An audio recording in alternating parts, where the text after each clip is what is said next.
যতটুকু আল্লাহ তাআলা তোমার জন্য বরাদ্দ রেখেছে অতটুকুই ক্ষতি করতে পারবে, আর এক চুল বেশিও করতে পারবে না, কমও করতে পারবে না। চিল্লায় বলেন ঠিক কিনা? এজন্য আমরা চাইবো কার কাছে? সবাই বলেন নাই, আওয়াজ করে বলেন কার কাছে? সব সময় আমরা আল্লাহর কাছে চাইবো, বিপদে আপদে, সুখে দুঃখে, সচ্ছল অবস্থায় অসচ্ছল অবস্থায়, পরাজয়ের সময় বিজয়ের সময়, সব সময় আমরা ভরসা রাখবো কার উপর? সবাই বলুন।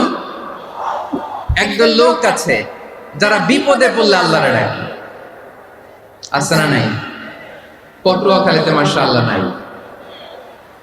বিপদ আসলে আল্লাহরে ডাকে, বিপদ নাই আল্লাহ নাই। বিপদে পড়লে নামাজ পড়ে, বিপদ নাই নামাজও নাই। বিপদে পড়লে জিকির করে, বিপদ যখন চলে যায় ওদের জিকিরও বন্ধ হয়ে যায়। এরকম আছে না নাই?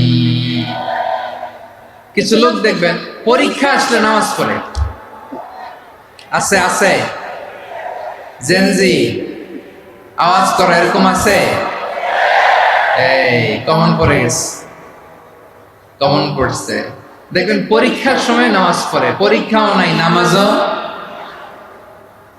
আছে। এরকম কিছু লোক আছে অসুস্থ হলে আল্লাহরে বড্ড ভালোবাসে, আল্লাহরে খুব ডাকে।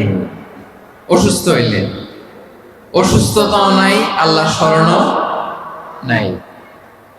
দেখবেন কিছু লোক নির্বাচন আসলে খুব আল্লাহ হয়ে যায়, তখন দেখবেন মাথার মধ্যে হেজাব লাগায়, পাঞ্জাবি লাগায়, আল্লাহ আল্লাহ হয়ে যায়। নির্বাচনও নাই, এরপরে আল্লাহর কথাও নাই। আছে না নাই? না, এরকম হওয়া যাবে না। সব সময় আমরা আল্লাহরে ডাকবো, বিপদে আপদে সব সময় ভরসা রাখবো আমরা একজনের উপর। আওয়াজ করে বলেন তিনি কে?